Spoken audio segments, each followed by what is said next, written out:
ડોલીડા ડોલ રે વગાડ મારે હિચ લેવી છે રે મારે ગરબે જવું છે હિચ લેવી છે ને મારે ગરબે જવું છે ડોલીડા જીગલા જીગલા જીગલા મજા પડી ગઈ યાર લક્ષ્મીએ તને લગ્ન માટે હા પાડી એ સાંભળીને મને એમ થાય છે કે હું એ તારી કાકીને છૂટાછેડા આપી દઉં હે નહીં હા અરે મારા હૈયે બી હિંમત આવી ગઈ છે બીજી વાર સારા વાળી મળી રહેશે તને મળી ગઈ છે તો મને લાગે છે કે મને મળી રહેશે ઓ કાકા આ મારા લગ્નની વાતમાં તમે શાના કૂદી પડ્યા યાર આ તમારી ઉંમર જો કમર જો ઘોડા પર કઈ રીતે બેસવાના એ બધું છોડ ને યાર આજે હું બહુ ખુશ છું લે મોઢું મીઠું કર આ સોની નોટ ખાઈ જાઉં ના ના એમાંથી મીઠાઈ ખાઈ લેજે બસ શીગલા ભગવાન કરે તારું ઘર વસી જાય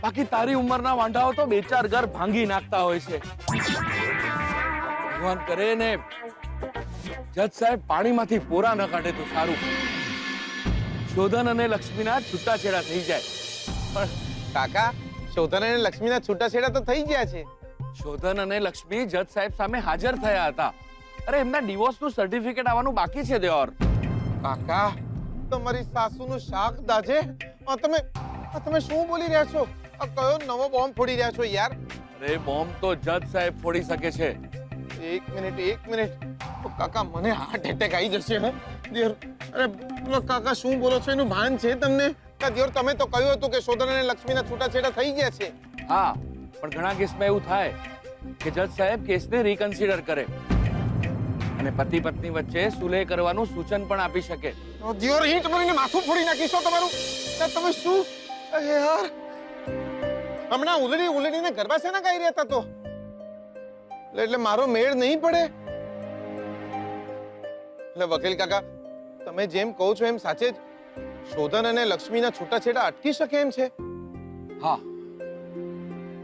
આ રાખો આ પૈસા અને શોધન અને લક્ષ્મીના છૂટાછેડા થઈ જાય ને એ પછી જ મારું મોઢું મીઠું કરાવજો પણ જીગલા આવી મારામારી કરાય એ લોકો તો બદમાશ છે એ તો કંઈ પણ કરે એવી હરકત કરે પણ તમે તો ચૂપ થોડી ના રહેવાનું તમારી સામે કોઈ આંખ ઊંચી કરીને જોશે તો તમે ના તો ભાગી ગયા છો ઇધર મારીને હાથ પગ તોડી નાખે આવા સંસ્કાર અરે તમારી સામે આંખ ઊંચી કરીને જોવાની હિંમત પણ કેવી રીતે થઈ એમની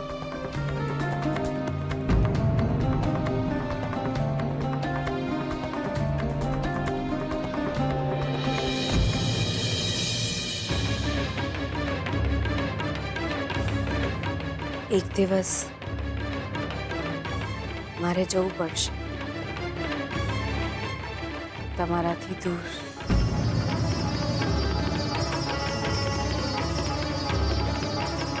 ત્યારે હું કઈ નથી જાણતો લક્ષ્મી તમને તકલીફ પડશે કે તમારી સાથે કોઈ પણ માણસ આવી હરકત કરવાની કોશિશ પણ કરશે તો હું નહીં છું હું મારીશ બહુ મારીશ એટલો હક નહીં હોય તમારો હક તો આજે ક્યાં છે લક્ષ્મી વાત અત્યારે હકની નથી સંબંધની છે આજે સંબંધ પણ તો નથી રહ્યો અરે હક કે સંબંધ ભલે ના રહ્યો આપણે તો એ જ છીએ ને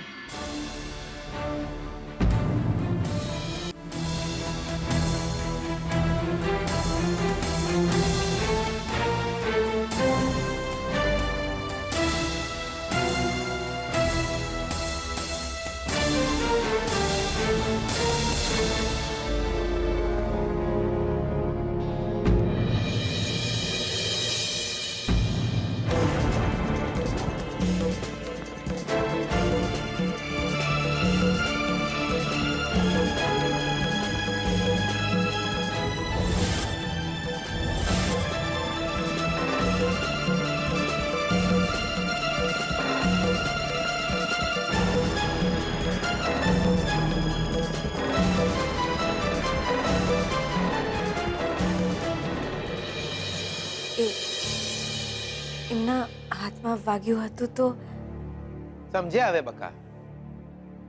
આ મલમ લગાડવાથી વાગેલું મટી જાય? કેમ? મને વાગી છે ચચરીને. અરે ક્યાં? હૈયે. હાર્ટ હોય ને અહીંયા.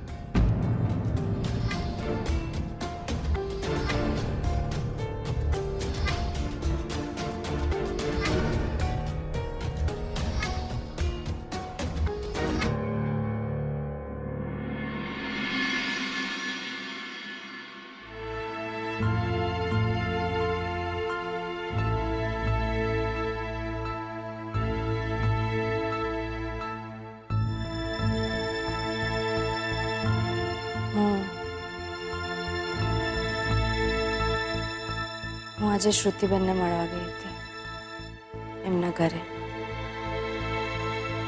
એમના મમ્મીએ કહ્યું કે બંને જાન એમના ઘરે આવશે. શોધનની અને મારી? બંને જાન એમના ઘરે આવશે. શોધનની અને મારી? હા. આમને કેમ સમજાવવું કે મારી જાન અત્યારે નીકળી જાય એમ છે? સોનેરી વાળવાળા માસી માની જ ગયા? હા. લક્ષ્મી, તમને યાદ છે આપણે માતાજી જોડે પ્રાર્થના કરી હતી કે માતાજી એમના આત્માને શાંતિ આલે? માતાજી આપણી પ્રાર્થના સાંભળી લીધી. સારું છે. એમના વરનું ઘટ પણ સારું જશે. તમે ખુશ નથી? હું ખુશ ન હોઉં? એટલે બખા કેવી વાત કરો છો? મારે તો જાન લઈને આવવાથી મતલબ. તમારી સાથે લગ્ન થવાના હોય તો દિયોર હું કોઈના બી ઘરમાં જાન લઈને ઘૂસી જાઉં.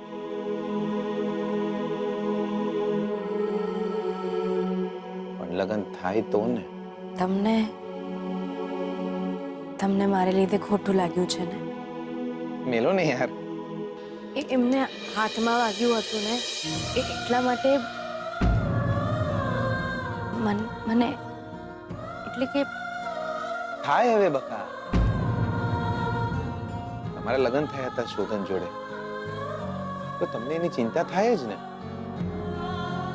એવા નાના મનનો માણસ નહીં હું. આપણા લગ્ન જેની જોડે થયા હોય એની ચિંતા તો હોય જ ને. મારી પહેલી બહુ તકલીફમાં હોય અને મને એની ચિંતા થાય તો એનો મતલબ એ નહીં કે મને તમે નહીં ગમતા. હું એમને ભૂલવાનો પ્રયત્ન કરીશ. માણસને એમ ક્યાં ભૂલી શકાય છે લક્ષ્મી? ખાસ તો જિંદગી પર પડેલા ઘા જેવા માણસ. રૂજાય નહીં ત્યાં સુધી પીડા બનીને યાદ આવે અને રૂજાયા પછી નિશાન બનીને.